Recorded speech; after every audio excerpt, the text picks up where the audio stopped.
What's up, guys, and welcome to another video. Today we're moving on to the second law of exponents, as you can see there from the, what should I call it, title of today's lesson. So we're doing law 2, and what you should know about law 2 is that it's somewhat the opposite of law 1. Okay, without wasting time, let's get into the second law of laws of exponents. So this is how it's written, right?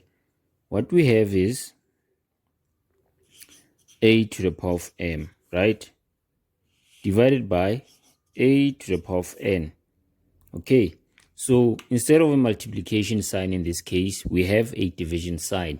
And what this means is that under the same base of a, because our two exponents are under the same base, which happens to be a, then the result from this is that our exponents are going to subtract from each other. But the difference is that the exponent at the bottom will be subtracted from the exponent at the top, but under the same base. So that's how the second law of exponents actually works. So under the same base, because I have my two bases with their different exponents dividing each other, then under the same base of a, I will have a to the power of m minus n. So my exponents are going to subtract each other, but the one at the bottom will be subtracted from the one at the top. So that's how the second law of exponents actually works.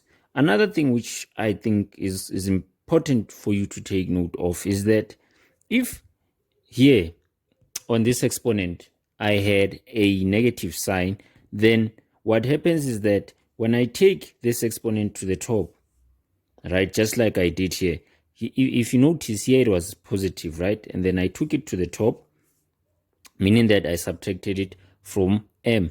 It changed in its sign. It was positive at the bottom, but when it goes to the top, it becomes negative. So the same thing will happen if the exponent of the a that is at the bottom happens to be negative. Okay, it will change into an opposite sign of positive.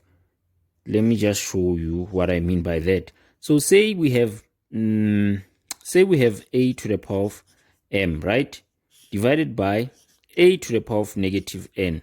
The result here will be that we are going to say a to the power of m, right, because this has to be taken to the top. When it goes to the top, it's going to change its sign into a positive one. It was negative here and it's going to be positive here. I'm showing you this because you are going to encounter it a lot, because the way in which this law works is that sometimes you'll find that the exponent at the bottom is actually negative. So it will be difficult for you to understand how is it that you're actually supposed to subtract it. But the same thing of you subtracting it from the top exponent actually still applies. There's a reason why we end up here. I don't know if I should show you that or not, but for argument's sake, let me just show you. Why is it that when we have a negative exponent at the bottom, it becomes positive at the top? So what happens is that if I have a to the power of m divided by a to the power of negative n is equal to, the same thing applies, that the exponent at the bottom has to be subtracted from the exponent at the top, right? So under the same base of a, so we will have a to the power of m minus, in brackets, the exponent at the bottom which we are subtracting. Obviously, what is going to happen, because now we need to remove these two brackets, these two signs are going to multiply each other, and we know that positive times negative, why am I saying positive, but negative times negative gives us a positive sign. Hence we end up here to this result, meaning that what I will have is a to the power of m. When I say negative times negative n, I get positive n, which is why automatically you should know that if I have a negative exponent at the bottom, when it goes to the top, it's going to change into a positive sign. So that's how this second law of exponents works if the exponent at the bottom happens to be negative. So in a way, this is a scenario of vice versa situations, whereby here we have a positive exponent. When you take it to the top, it becomes negative. Here we have a negative exponent. When you take it to the top, it becomes positive. All right, that's the way in which your life will be made easy. I'm hoping that so far you understand what is what. And yeah, let's get into some examples and see how this law of exponents actually works. All right, so here's our first example. We have 2 to the power of 7 divided by 2 to the power of 4. The first thing that we'll do is write this thing in this form, right? Whereby this division sign will be turned into a division line. So we'll have 2 to the power of 7 divided by 2 to the power of 4, right? And when you go further, we know that because we have two similar bases, then the exponent at the bottom will be subtracted from the exponent at the top under the same base of 2. So what we will have is 2 to the power of 7 minus 4.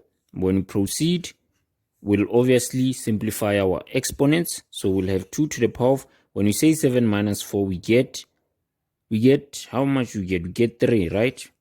So our final answer will be 8 because 2 to the power of 3 is 8. So that's how you are supposed to solve this particular problem. But you need to take note of the fact that you can leave your answer here. All right, I just decided to take it further because I know that 2 to the power of 3 is 8. So I've simplified it fully, if you will. So whether you end up here or here does not matter as long as you followed the correct procedure in terms of having such a problem solved. Let's do another example.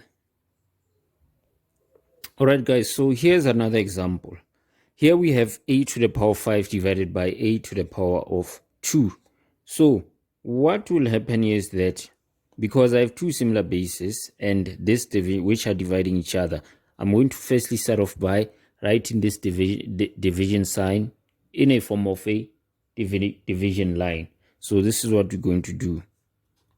What I will have is a to the power of 5 divided by a to the power of 2.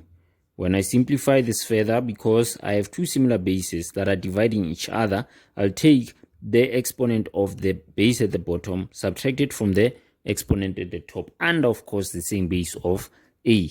So I'll have a to the power of 5 minus 2.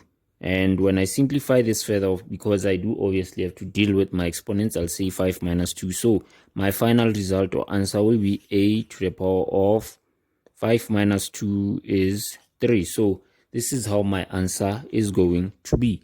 Now, here's another thing I want us to get into, reversing this law, because, or rather, writing this law from it being reversed. If you are wondering, what is it that I'm talking about? Let me just show you right away. So before, let me just share our title. The law reversed, let me say law reversed. So if we have this law reversed, it means it's going to be written in this form. We'll have a to the power of m minus n. All right, meaning that we are here and we are supposed to go here. Do you realize that we are here? As you can see, we have to go here. How do we get here from here?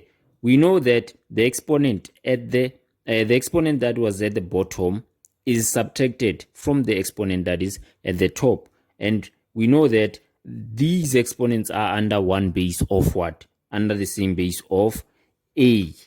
Right? So when we reverse this, we will have a to the power of m divided by a to the power of what? We know that this base, this exponent, as it is negative here, it means from the bottom it was positive. So it means here we'll write n. So we will have a to the power of m divided by a to the power of n. Right? What happens then when we have a to the power of m plus n? What happens when we have such a situation? I think you should know the answer to this one.